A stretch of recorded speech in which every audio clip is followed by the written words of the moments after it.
This is Kevin Podcast. This is Kevin Podcast. This is Calibration In Podcast. Kemarin kita lihat di BMKG kan ada fenomena La Nina ya Pak. Ya. Seperti ada perubahan cuaca yang cukup ekstrim gitu. Nah kalau angin kencang tuh biasanya orang pada main layangan tak suka ditarik ulur. Peralatan navigasi sendiri sebenarnya itu sangat dibutuhkan waktu cuaca yang buruk. Karena ALS itu memang untuk mengait instrumen supaya pilot akan percaya dengan instrumen itu. Sempat heboh tuh di media sosial. Nah, nih, warga dihebohkan adanya pesawat terbang rendah di Memang kalibrasi ini manuver nggak biasa, dari luar standar lah gitu. ya Karena kita 1500 feet, kalibrasi sebenarnya sudah mempunyai peralatan yang paling canggih ya. Kita pakai profilnya apa, di depan sudah bisa baca. melakukan kalibrasi di wilayah Asia Tenggara gitu mungkin kan Pak? Sangat memungkinkan. Oh, benar-benar satu-satunya di Indonesia yang udah go internasional ya. It's our pride.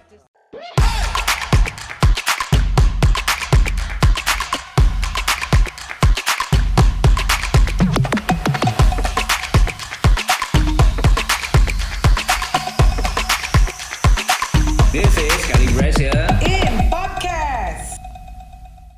Assalamualaikum warahmatullahi wabarakatuh. Salam sejahtera, Om Swastiastu, Namo Buddhaya, dan salam kebajikan. Oke Sobat Kalibrasi dimanapun Anda berada, kembali lagi bersama kami dalam Kevin Podcast, Calibration and Podcast di edisi tahun baru, tahun 2022. Semangat baru, tahun yang baru, karya yang baru. Nah, sebelum kita beranjak, kali ini di Kevin Podcast kita kedatangan seorang host yang tentunya pasti menarik, pokoknya hot. Kita sambut Mbak Margareta. Boleh dong kenalin dikit? Oh oke. Halo, kebetulan ini juga our first podcast ya di 2022 dengan saya Margareta, dan senang sekali bisa bergabung dan bisa ikut dalam podcast awal tahun baru di Balai Besar Kalibrasi Fasilitas Penerbangan. Nah gitu, kalau di kalibrasi itu Kevin Podcastnya ada apa namanya jargon. Oh, apa tuh jargonnya? Salam presisi. Presisi. Iya. Yeay. Nah, kali ini kita mengundang salah seorang narasumber dari Balai Besar Kalibrasi Fasilitas Penerbangan. Beliau selaku Kepala Seksi Pengujian dan Validasi Prosedur Penerbangan Instrumen di bawah bidang keselamatan dan pengujian. Nah, telah hadir di studio Bapak Winarno. Kita sambut Bapak Winarno. Terima kasih Mbak Margareta. Iya, Pak, mau izin Pak, gimana Pak kabarnya Pak? Sehat hari ini? Pak? Alhamdulillah sehat, keluarga juga sehat. Memang kita utama sehat yang penting. Iya. Nah, kalau kita sudah sehat, artinya kan mau mengerjakan apapun, insya Allah lancar. Amin. Amin. Nah, selain kita jaga kesehatan selama pandemi ini kan kita masih juga banyak ini Pak, ada varian baru nih Omikron ya. Jadi kita harus tetap rajin mencuci tangan sebelum dan sesudah beraktivitas, tetap menggunakan masker, tetap menjaga jarak, dan tetap minum multivitamin dan selalu berolahraga. Nah, ngomong-ngomong, Pak Win olahraganya apa nih Pak? Saya olahraganya sebenarnya untuk sekarang sih memang goes ya, goes pun yang belusuan lah. Kemudian yang nggak saya tinggalkan memang saya silat dari tahun 83 sampai sekarang. Silat luar Alhamdulillah biasa. masih banyak siswa yang kita ajarin lah. Dan satu lagi kadang-kadang kita olahraga apa? Tenis meja. Tuh, tenis meja. Iya, boleh. Kapan-kapan kita juga bisa diajarin jadi murid silatnya ya Pak ya? Siap. Gue sih udah biasa Pak. Biasa silat lidah. Ya, Kalau itu nggak perlu diajarin. Oh gitu. Kayak, Tapi kalau- itu Mbak Karet, siapa? Mbak Eta. Panggil saja Mbak Eta. Oh, Mbak Eta. Iya. Selamat bergabung di Kalibrasi. Terima kasih Bapak. Mudah-mudahan Aduh. betah di Kalibrasi. kalibrasi. Amin. Amin. Ya orang-orang kalibrasi beginilah. Harus ditahankan. Ya namanya lagi pandemi kita juga harus rajin olahraga karena kita benar-benar harus jaga kondisi tubuh ya Pak. Siap, betul. Biasanya kalau olahraga tuh bertahap. Yang pertama lari dari kenyataan. Yang penting jangan lari dari istri loh. Oh iya ya. Iya. Kalau Bahaya lari itu. dari cicilan boleh Pak?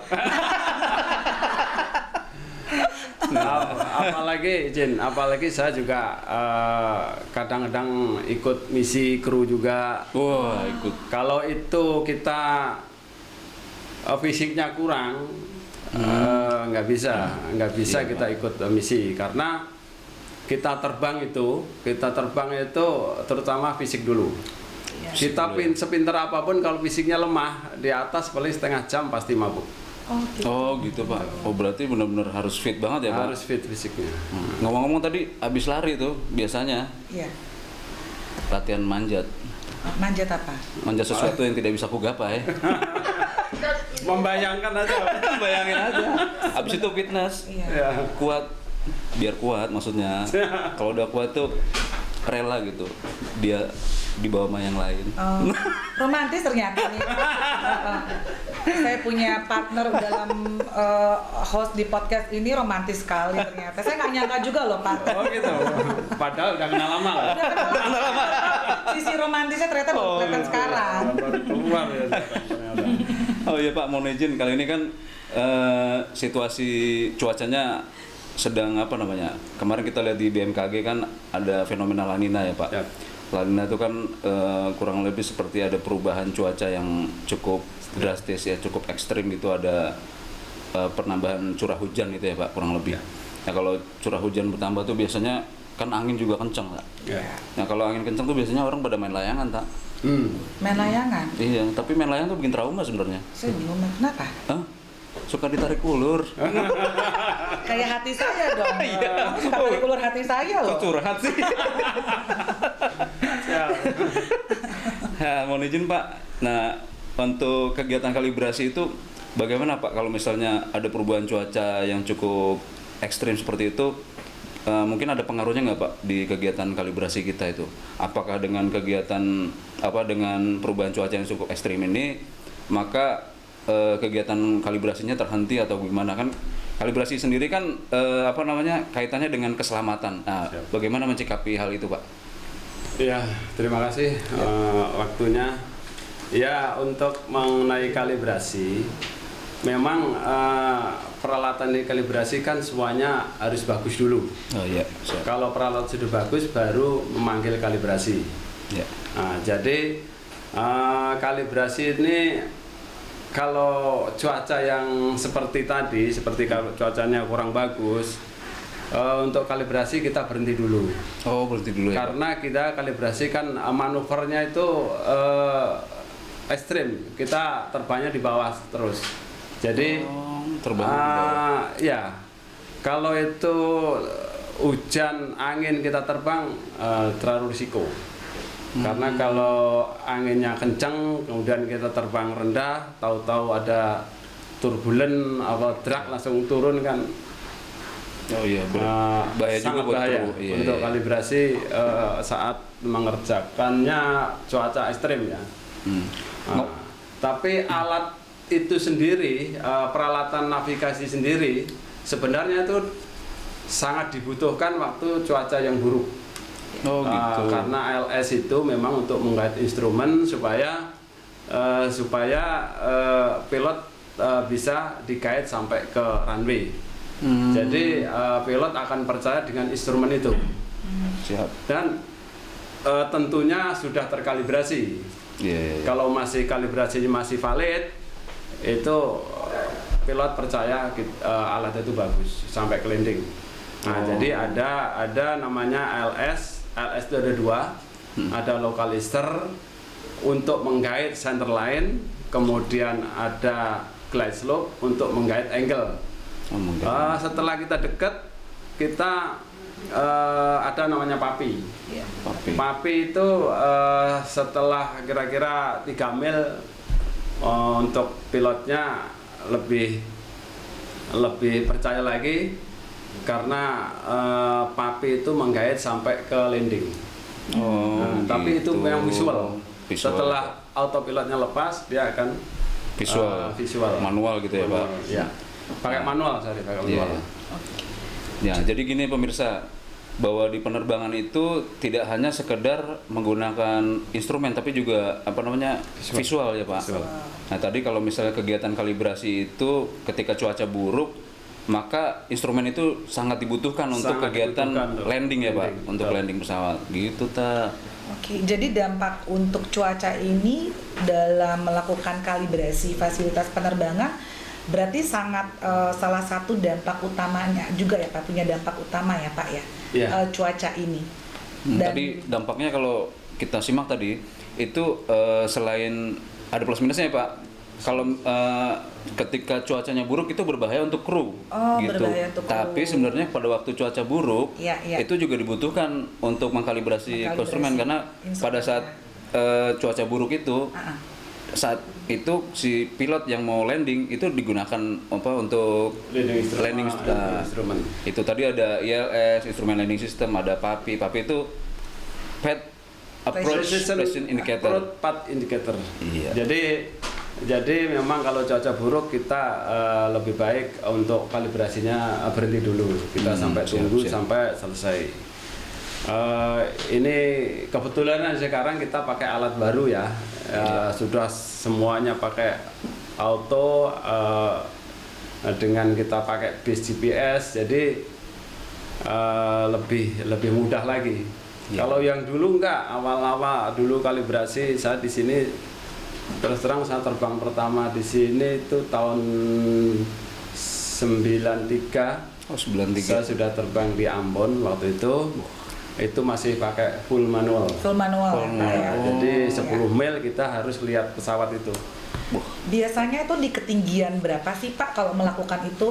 Kalau nggak salah kan biasanya itu kalau tata cara pengoperasian pada saat melakukan penerbangan dari take off sampai landing dari hulu ke hilirnya kan ada preparationnya tuh Pak ya, maksudnya apakah jalur ditentukan navigasinya kah atau ketinggiannya di berapa, apakah itu juga termasuk juga Pak preparationnya untuk melakukan kalibrasi? Untuk mengkalibrasinya, ya. Ya, memang di kalibrasi itu kita ada buku panduannya.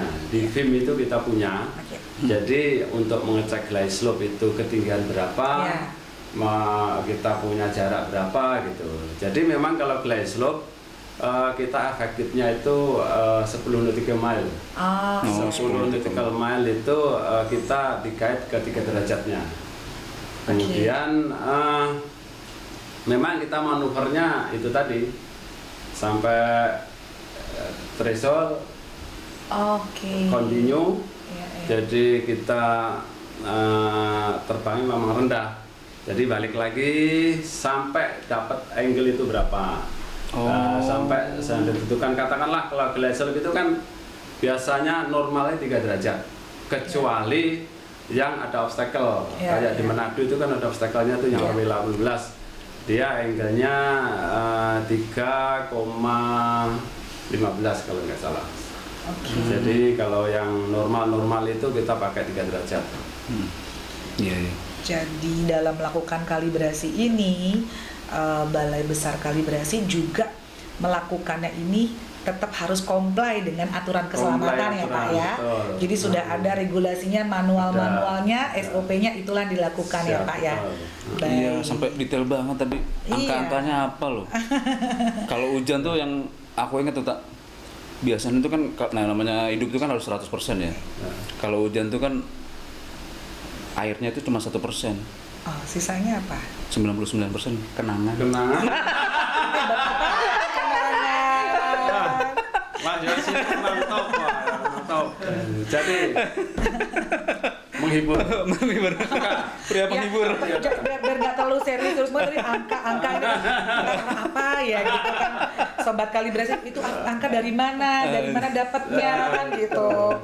Nah terus Pak, kalau pada saat bagaimana sih Pak dan kapan peralatan itu khususnya fasilitas penerbangan dinyatakan layak beroperasi atau digunakan?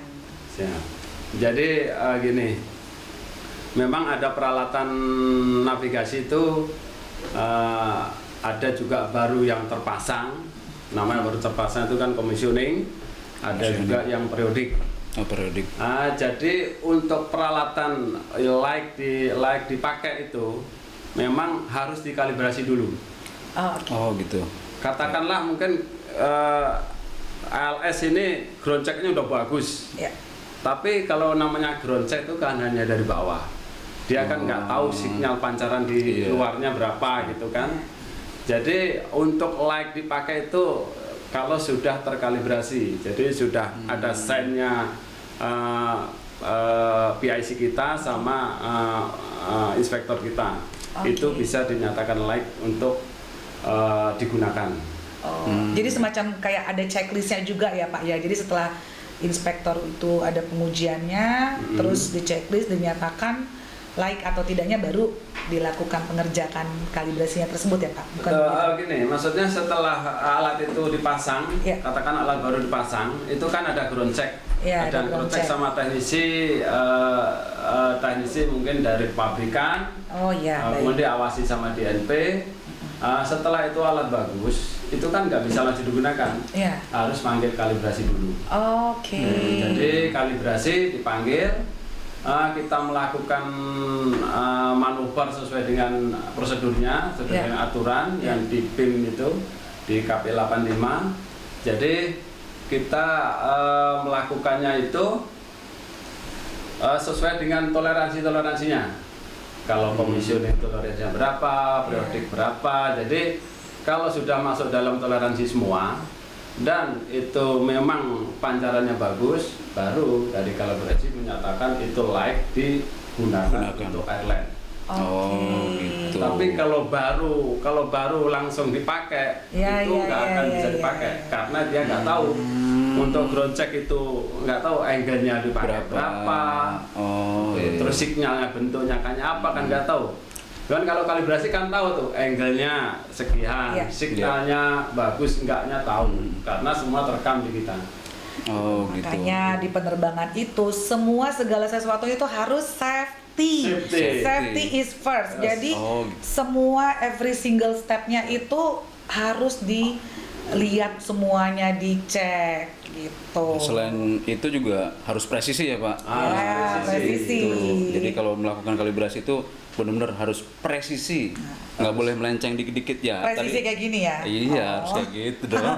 Presisi, yang penting ikut dalam masih kita kan ada tadi toleransinya. Toleransi kalau komisi itu berapa, kalau kita melakukan periodik atau berkala itu berapa. Kalau sudah masuk toleransi, insya Allah mudah-mudahan safe untuk penerbangan. Oh iya, ngomong-ngomong Juan, itu kemarin sempat ada berita itu tuh yang ini Pak, kan di Tangerang kan sempat heboh tuh di media sosial. Bisa dilihat mungkin cuplikannya. Nah nih, warga dihebohkan adanya pesawat terbang rendah di sekitar Kelapa II Tangerang, double coconut ini Kelapa II. Pesawat terbang. Nah, ini gimana nih Pak? Apakah itu termasuk dari kegiatan kalibrasi juga mungkin di wilayah Bandara Soekarno-Hatta atau bagaimana Pak? Mungkin masyarakat perlu diberikan informasi sedikit atau banyak juga nggak apa-apa Pak. Monggo Pak, silakan Pak. Siap. Izin Mas Yesi. Ya, baik Pak. Jadi memang kalibrasi ini manuvernya nggak biasa, jadi luar standar lah gitu. Untuk standar pesawat komersil maksudnya. Jadi memang kalibrasi itu terbangnya mungkin masyarakat dibilang terganggu ya. Karena kita 1.500 feet. 1.500 feet rendah. Rendah. Nah, kalau untuk ngecek ALS itu kan memang kita harus ngecek sinyal paling bawah. Ngecek sinyal bawah. Katakanlah angle-nya 3 derajat. Kita ngecek 30% dari 3 derajat. Artinya 0,9 degrees kita cek. Itu sinyal paling bawah. Jadi memang masyarakat ya jangan kaget lagi nanti kalau ada kalibrasi terbang rendah, memang itu kegiatan kalibrasi, jadi nggak usah khawatir. Mudah-mudahan dengan adanya kalibrasi pesawat-pesawat airline akan siap untuk flightnya, untuk terbangnya, landing ya, untuk landing ya. Boleh tahu Pak itu menggunakan pesawat jenis apa ya Pak ya untuk melakukan kalibrasi tersebut? Kita menggunakan jenis pesawat King Air 350. Oh, King Air 350. Juga bisa King Air 200 GT juga bisa. 200 GT.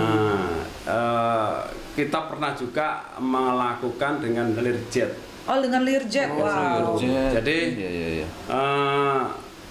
untuk kegiatan kalibrasi itu kan memang yang penting di belakang kan ada konsul laboratoriumnya. Ya, laboratorium. Nah, itu kan laboratorium itu komplain dengan di pilot. Jadi yang di pilot itu katakanlah kita mau manuver apa, pilot sudah tahu. Komunikasi dengan belakang dulu. Jadi untuk kecepatan katakanlah ini jet sama baling-baling. Kalau untuk misi kalibrasi sama. Speednya sama. Misi kalibrasi. Bedanya kalau ferry aja itu. Untuk jet sama baling-baling itu. Dan dilakukannya biasanya pada malam hari apa siang hari? Iya, dengar-dengar Pak ada pesawatnya muternya malam-malam. Kenapa tuh Pak? Apa mungkin karena trafiknya di Bandara Soekarno-Hatta padat atau bagaimana Pak? Ya, khususnya memang di bandara-bandara besar. Bandara-bandara besar itu seperti Cengkareng, untuk Makassar itu memang crowded ya. Juanda juga mungkin ya Pak? Juanda juga, cuman karena crowded kita dikasih waktu malam. Masalahnya kalau siang pun memang banyak kita dibuang sih. Tapi ya kalau bisa kalibrasi itu jangan dilakukan malam sebenarnya sih. Oh gitu. Kenapa tuh Pak? Kalau malam istirahat apa gimana Pak? Karena kita waktu kasih malam itu bisa cuman hanya satu sorti paling. Paling kita kerjakan satu sorti. Tapi kalau siang bisa 2 sorti. Artinya kita ngerjakan LS satu sortinya 3 jam. 2 kali artinya 6 jam itu ALS selesai.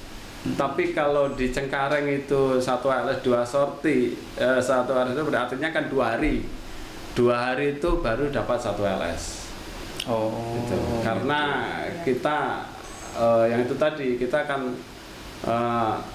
keselamatan utama. Jadi kita juga kru kita harus berarti untuk safe. Pengabdiannya teman-teman di Balai Besar Kalibrasi itu luar biasa ya Pak. Malam aja dini hari itu masih kerja ya Pak. Itu. Yang lain pada istirahat kita masih kerja loh. Iya. Harusnya kan waktu buat keluarga juga. Waktu buat keluarga. Aduh. Ngomong-ngomong jemurannya udah diangkatin belum? Mau hujan loh. Itu dia makanya. Tapi itu tadi saya ulangin, kalau untuk terbang malam kita bisa itu tadi sekali terbang. Karena tenaga malam itu lebih berat daripada siang. Betul Pak. Jadi kita harus teman-teman kru itu harus benar-benar harus safety juga. Harus benar safety. Ngomong-ngomong Balai Besar Kalibrasi ini di bawah Kementerian Perhubungan ya. Dirjen Perhubungan Udara ya Pak ya. Oke, ya. Jadi Balai Besar Kalibrasi Fasilitas Penerbangan itu di bawah Direktorat Jenderal Perhubungan Udara Kementerian Perhubungan, gitu. Perlu diketahui karena banyak dan dihayati.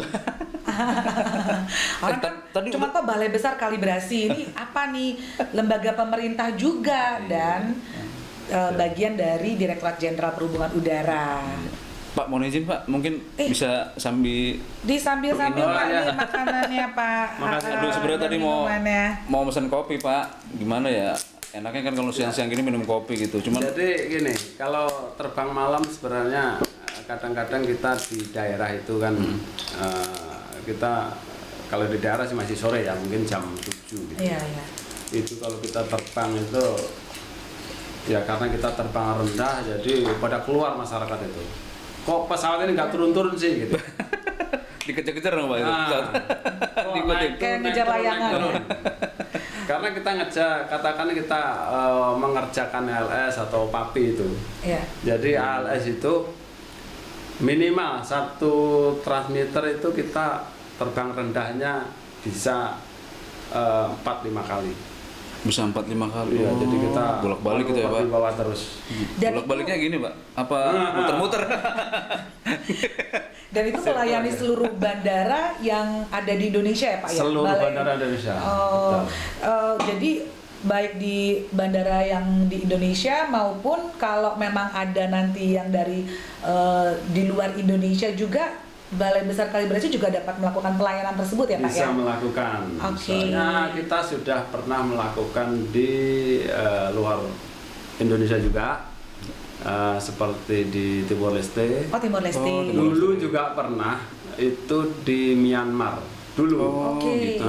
ya. Berarti ini memungkinkan ya Pak kalau misalnya kalibrasi Balai Besar Kalibrasi Fasilitas Penerbangan ini melakukan kalibrasi di wilayah Asia Tenggara gitu, mungkin kan Pak? Sangat memungkinkan. Go internasional. Siap. Go internasional. Bukan main ini, berarti benar-benar satu-satunya di Indonesia yang udah go internasional ya? It's our pride to serve. Oh, Itu motonya Balai Besar Moto. Kalibrasi juga itu. Pak, monggo Pak, mohon izin Pak diminum. Tapi Iya, memang iya. ya alhamdulillah kru kita juga cukup ya Iya. kalau untuk kalibrasi. Iya. Dan kaptennya juga memang sudah familiar pengalaman. semua, jadi ya Iya. kita udah siap lah ke internasional. Iya. Jangan lupa sudah siap loh, go internasional. internasional. Itu yang penting. Itu. Iya. Ini ngomong-ngomong kopinya nggak ada. Kopinya nggak ada Pak. Iya. Kopinya sudah ada di bawah. Udah ada di bawah. Iya. Tapi sebenarnya bikin trauma Pak, saya pesan kopi tuh. Kenapa itu? Kan saya pernah mesen nih, ceritanya mesen kopi waktu itu. Biasanya kan tak pisahin tuh kopi sama gulanya, terus pelayannya datang. Pak, nih kopinya Pak. Terus, loh, kok masih pahit? Ternyata tuh dibikin 2 gelas Pak. Gelasnya di sebelah, terus yang satunya kopi, satu gula gitu. Nah terus saya tanya, Mas kok saya mesen dibikin begini? Terus jawabannya dia malah gini, Pak, aku pikir cinta bisa menyatukan segalanya. Biar mau saya memisahkan ya, dibalas seperti itu ya Pak ya. Udah jadi dengerin. Dengarnya serius ya Pak ya. Kan dari tadi kan ngomongin safety, kalibrasi, alat-alat navigasi. Jadi harus agak ada sedikit bercanda-bercandanya Pak. Biar nggak terlalu serius banget. Oke. Ya mungkin ini terakhir Pak, terakhir aja. Kira-kira apa nih terobosan apa inovasi yang baru? Nah, mohon izin nih Pak, satu pertanyaan terakhir nih. Sebelum ditutup nih, kira-kira ada nggak Pak apa namanya modernisasi peralatan yang dilakukan untuk kegiatan kalibrasi? Mungkin apakah kita udah punya peralatan menggunakan teknologi yang paling tinggi atau bagaimana Pak untuk di kegiatan kalibrasi di bandar udara itu Pak? Monggo Pak. Ya, izin.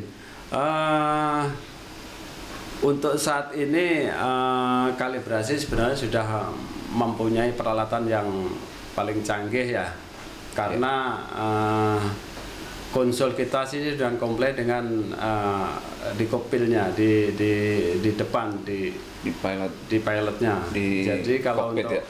jadi kalau untuk kalibrasi kita pakai profilnya apa di depan sudah bisa baca. Oke. Oh, gitu. Jadi Sudah sinkron gitu ya, Pak? Sudah sinkron. Jadi katakanlah saya ini pertama ngecek ke modulasi. Pilotnya nggak tahu cek modulasi. Di bawahnya itu ada listnya. Mungkin ada listnya. Oh, kita pakai top, pakai bottom, di depan sudah ada. Oke. Jadi pilotnya nggak perlu ngomong ke kita pun sudah tahu. Karena monitor di depan juga ada persis dengan monitor kita di belakang. Integrated ya. Integrated, jadinya udah. ya. Iya, iya. Jadi juga kalau sudah di lock dari belakang kayak di belakang itu ya udah ngikutin signal itu aja yang di lock dari belakang itu untuk pesawatnya. Sesekali kita kayaknya perlu on board dan ngelihat Iya. ya. Jadinya Nanti- jadi bisa ngebayangin kayak seperti apa ya, Pak ya. Betul. Memang Iya. memang kalau orang kalibrasi sih kalau ada kalibrasi kalau ada kesempatan ikut lah. Iya. Supaya nanti dijawab, ditanya di luar. Ditanya "Ini di Iya, luar, iya, mana?" iya. kita gitu. bisa jawab, Maksud ngebayanginnya saya. kayak apa. Kan tadi kan depan, belakang. Nih apa yang seperti apa, yang belakang bagaimana. Kan bingung, saya juga Betul. tadi masih meraba-raba Pak. Jadi next Jangan kita diraba-raba, takut ah. next kita bisa harus on board ya nanti ya pada saat melakukan Betul. kalibrasi ya Pak ya. Nanti kalau kita cek VOR aja. Oke. VOR itu kan kita terbang tuh ada sampai 20 mil, 20 kemudian mil. balik ada yang 10 Oke. mil, kita orbit 360 jet itu. Oke. Jadi kalau di situ kan dari gambarnya tuh bulat Ya. di belakang sama di depan sama persis. Ya. Nanti kalau kita sudah masuk di pas buletannya, pilotnya tinggal klik. Oke. Jadi sudah komplit dari belakang, artinya sudah ngikutin yang belakang. Udah sesuai gitu ya. Udah, jadi sudah katakanlah kalau cuaca bagus ini dilepas pun bisa ngikutin ngikutin manuver orbit itu. Iya, ya. Oke, mungkin sampai situ saja Pak. Mungkin ini bisa disami juga Pak. Mohon maaf nih sebenarnya pengen pesan mie ayam sebenarnya. Kan kalau di pos 3 tuh ada mie ayam bakso ya, Riz? Iya, betul. Oh gitu. Tapi sebenarnya bikin kapok gitu juga pesan mie ayam bakso tuh. Kenapa? Saya tanya waktu itu gini Pak, lagi pesan mie ayam bakso. Saya tanya, Mas mie ayam 1 gitu. Nggak ada Mas, habis. Terus ya udah baksonya. Habis juga gitu katanya. Nah terus saya tanya, yang ada tinggal apa Mas? Yang ada tinggal penyesalan Pak. ya udah akhirnya udah daripada saya nggak dapat apa-apa Pak, saya pesan aja udah penyesalan 1, saya bilang gitu kan. Nyesel lah. Kita deh lo ya. Enggak, terus saya tungguin kan, udahlah. Emang mesen ada juga yang mesen penyesalan gitu Pak. Saya tunggu-tunggu, udah mau tutup gitu kan. Nah pas terakhir saya dikasih tuh pas udah mau tutup. Nih Mas baru datang. Loh, kenapa baru datang? Namanya penyesalan tuh selalu datang terlambat. Tapi lo gak nyesel kan bareng-bareng sama Oh, si enggak Jika, dong. kan? Kita takutnya dia nyesel gitu kan bareng-bareng nih. Jadi terus berdua kan gitu, itu yang bahaya. Enggak dong. Sekali Malah lagi. seneng ya? Seneng. Oke, sebelumnya kami mengucapkan terima kasih banyak Pak atas kehadirannya, telah berbagi informasi kepada teman-teman di dunia aviasi, khususnya pada sobat kalibrasi dimanapun Anda berada. Mohon maaf jika mungkin ada kata-kata kami yang kurang berkenan. Sampaikan salam hormat kami untuk keluarga di rumah, selalu sehat, tetap olahraga, walaupun mungkin kondisinya juga lagi lumayan banyak hujan ya Pak. Ya. Jangan lupa tuh ngangkatin jemuran Iya. Pak. Saya pikir tadi jangan lupa untuk bisa ini sparring bareng sama. Wes boleh juga tuh. Boleh dicoba kalau Boleh dicoba. Iya. kalau nggak saya belajar sama. Iya boleh. Tapi emang hobi beliau kayaknya sama hobi saya ya masih Satu. nyambung lah. Saya nyambung lah, sejalan lah ya. Iya. Istrinya dapat, Pak. Boleh lah dijajal. Satu jalur navigasi juga. Iya. Bahasa ini Tapi banget ya. perlu dikalibrasi nggak tuh jalur navigasinya? Nah, itu dia. Saya tanya sama Pak Win aja kalau soal kayak begitu. Sekali lagi kami mengucapkan terima kasih telah menyimak video podcast kami, Cabin Podcast, Calibration in Podcast. Salam presisi. So for our next customer, especially in Southeast Asian region, can use our services flight calibration at Aviation Facility Calibration Center and our location office in Curug, Legok, Tangerang. For the further information, please don't be hesitant to contact us in here. And don't forget to like, comment, and Subscribe. Ya. Bye.